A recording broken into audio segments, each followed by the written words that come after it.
Greetings, friends of liberty. Now, if we listen to some of these critics amongst us, living here in London, who, looking at the increasing smoke and dirt and noise emitted by our newly constructed factories, we hear those critics claiming that we English don't esteem nature or value the natural world, that we're indifferent to whether the entirety of London will become draped in the soot spewed from our stacks. But the disproofs, if we examine the evidence against these assertions, that we English don't care about nature and the natural world, is to be found everywhere. One disproof is found by noting the way in which the wealthy, those titled lords and ladies, as well as the nouveau riche amongst us, use their wealth to create natural beauty, specifically in the parks and gardens they commission on their properties. Indeed, the critics appear to be unaware that we English during the 18th century have revolutionized the entire field of landscape design for both parks and gardens. Shall I describe this revolution as significant in the visual arts as our revolution in industry is also becoming? However, at the beginning of the 18th century, when making gardens and parks, we unfortunately often simply copied the French in their Louis XIV's garden design of the Palace of Versailles.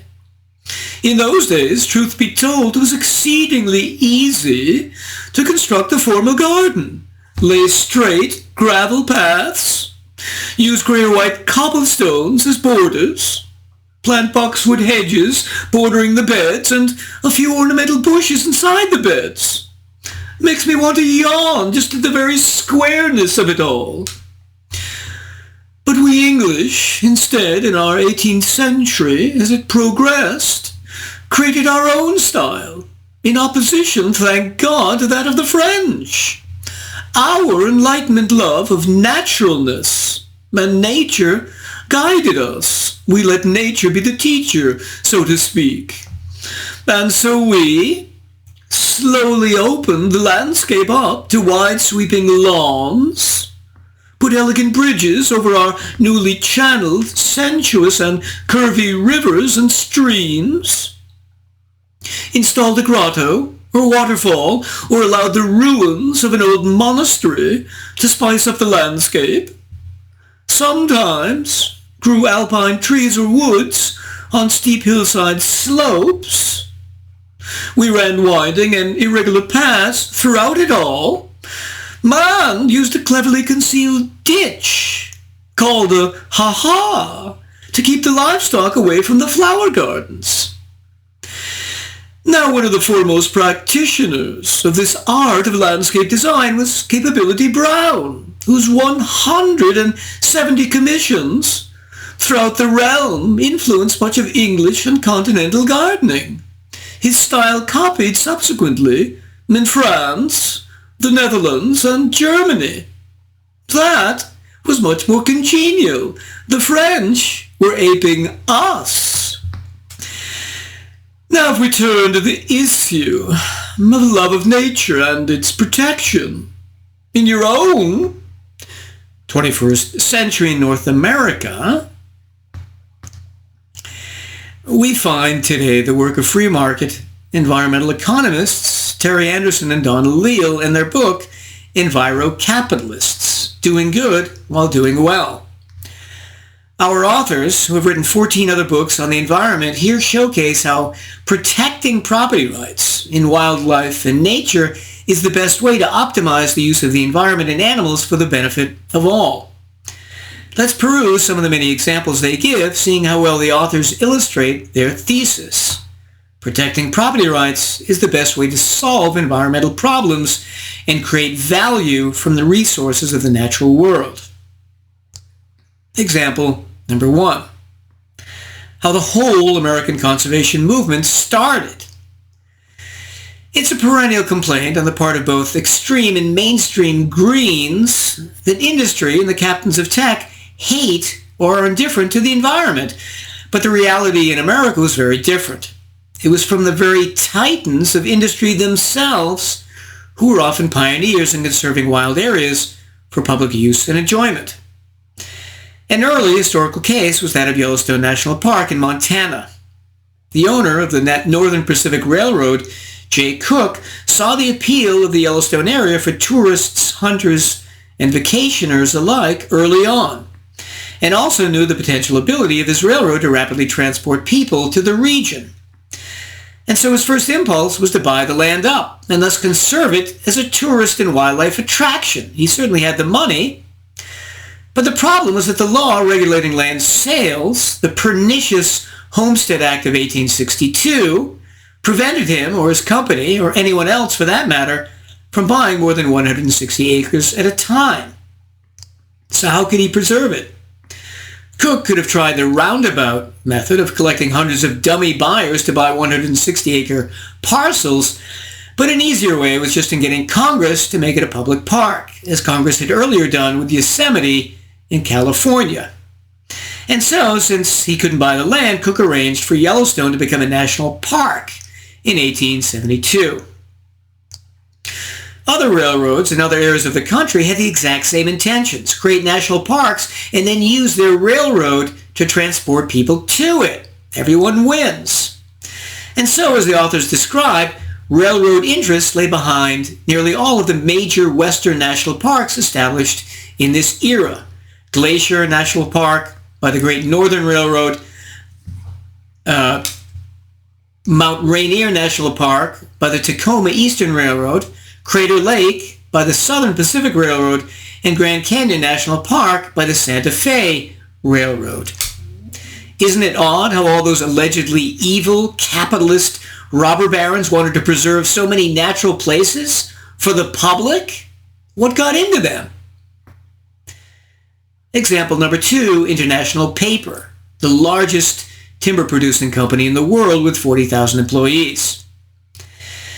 Tom Borland, one of International Paper's managers, realized that the company had a big problem on his hands. Hunters, fishermen, and recreationalists increasingly were, as tradition had previously allowed them to, using IP land, but not paying for what they used. The damage done to the land was becoming considerable. Reduced wildlife populations, increased off-trail traffic, arson, poaching, and trash everywhere. Borland decided that the way to fix these problems was simply to charge people for what they used and to manage the land for profit. This was achieved by A, prescribed forest burns, which radically increased the number of quail, turkey, rabbit, and deer utilizing the regenerating areas. B, charging 1,300 hunting clubs for using the land and giving them lower bag limits, as well as charging other types of users, such as canoeists, hikers, and fishermen, small fees. C, running hunting tours for individual or group hunters. D, creating corridors and irregular patches in the forest, which allowed animals easy passage and offered varied habitat to wildlife. And E, protecting stream banks by not harvesting timber around them. All this resulted in vastly increased revenues and 35,000 hunting and recreational customers using IP lands in Arkansas, Louisiana, and Texas, and another 25,000 elsewhere. Example number 3, Caviar Eggs in Glendive, Montana, a town of 7,000. Glendive's local chamber of commerce wanted to increase revenues for schools and roads, and so racked their entrepreneurial brains and soon came up with the following scheme. Since Glendive was a prime fishing spot for the paddlefish, from which caviar eggs could be harvested, they simply asked the many fishermen who used to hire townspeople who threw away the eggs when they cleaned the fish, to instead allow the town to clean the fish for free, keeping the eggs for themselves. This turned into a lucrative business for 30 years from 1992 to 2022. By 2005, the town already having made $700,000 from these sales. Example number 4, dude ranches. Dude ranches, of course, are usually cattle ranches where city slickers go to vacation, spending the summer hunting and fishing or pretending to be cowboys. The idea of dude ranches originated when working ranch owners invited their relatives, friends, and visitors onto their ranches and saw how much they enjoyed the experience. A very early dude ranch was the 7,000-acre Eaton Ranch, started in 1879 and still operating today in Wolf Creek, Wyoming. Example number 5, North Carolina and its grandfather mountain. Way back in the early 1900s, a resort community which had prospered at the base of Grandfather Mountain in North Carolina made a trail up to the top, Callaway Peak. From there was a magnificent view stretching 100 miles in each direction. But along came the government, FDR in particular, whose administration wanted to push a federal highway, the proposed Blue Ridge Parkway, right over the top of the mountain. The family, which owned the mountain, the Mortons, sued the federal government and by 1950 had managed to retain private ownership and preservation of the area through the help of the Nature Conservancy. Example number 6, the city of Seattle and Ravenna Park. As the city of Seattle, Washington expanded in the early 20th century, streetcar lines made their meandering way to a pristine wood of Douglas fir owned by William and Louise Beck. The Becks, realizing the extraordinary beauty of their 400 acres, with some trees measuring 400 feet tall and 20 feet across, added trails, built areas for concerts, and highlighted aspects of the Native American culture found there. They called it Ravenna Park. But unfortunately, in 1911, the city of Seattle grabbed this profitable private park by eminent domain, transferring it to city control. What happened next? The largest trees were simply cut down by the city's park superintendent to be sold as cordwood, replacing these with tennis courts and playgrounds, and thus ended the extraordinary beauty of Ravenna Park, destroyed, as much else has been, by the city of Seattle. Example number 7, Hawk Mountain in eastern Pennsylvania. Hawk Mountain was long known as a key transit point in the fall migration routes of various types of raptors, such as hawks, falcons, and eagles. Situated right on the Appalachian Mountains and the Appalachian Trail, which winds through them, hunters would often congregate on the peak of Hawk Mountain to shoot as many hawks as they could. Private conservationists saw this slaughter, sometimes of over 1,000 hawks a day, and wondered how they could stop the carnage. One conservationist, Rosalie Edge, in 1929 formed the Emergency Conservation Committee and began an active campaign criticizing the conservation establishment for the lack of effort on this topic. In 1935, Miss Edge, having raised $3,500, then simply purchased 1,400 acres on the top of the mountain, paid a warden to patrol the property, and by 1938 had established the Hawk Mountain Sanctuary Association. The sanctuary funded its operations by memberships, now numbering in the thousands, to birdwatchers and supporters, and expanded its size to 2,200 acres. Example number 8, increasing waterfowl nesting habitat. American duck populations from the 1950s on have declined from about 100 million breeding pairs to now when there are about 34 million. Ironically, the decline has occurred despite years of increasingly stringent hunting regulations, as well as the establishment of 430 national wild refuges. Both biologists and hunters have thus wondered how best to increase populations. Given that the so-called pothole prairie region with its wetlands in the Mideast is prime breeding habitat, increased breeding has been accomplished simply by incentivizing farmers who own prairie potholes to conserve and maintain this habitat more. This approach differs markedly from the federal government's strategy of acquiring land for refuges or regulating private wetland use. The Adopt a Pothole program land leases pay farmers approximately $7 per acre to maintain pothole habitat and $30 per acre to restore pothole habitat. Contributions total over $2.5 million over 4 years of operation, and the list of leased sites grew from 40 in 1991 to over 1,400, providing nesting habitat for mallards, canvasbacks, shovelers, blue-winged teals, green-winged teals, redheads, and pintail ducks. Example number 9, saving African big game animals, the lion, leopard, rhinoceros, Cape buffalo, and elephant.